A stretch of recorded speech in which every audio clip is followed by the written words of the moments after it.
Girl. Boy. Girl, boy. Three girls, two boys.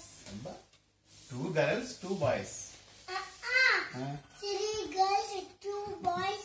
Three girls ఎవరు? చూడు తాతని అక్క. అవే చెప్తున్నాను. Three girls ఎవరు చెప్పినారు? అమ్మమ్మ అక్క నేను.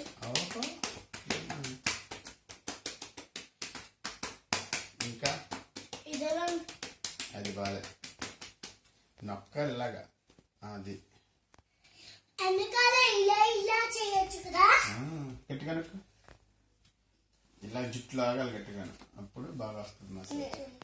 ఇంకా గట్టిగా ఇంకా ఇది కొత్త మసాజ్ తాతని, ఇది కొత్త మసాజ్. అవును ఇదేమో పాత మసాజ్. ఇది కొత్త మసాజ్.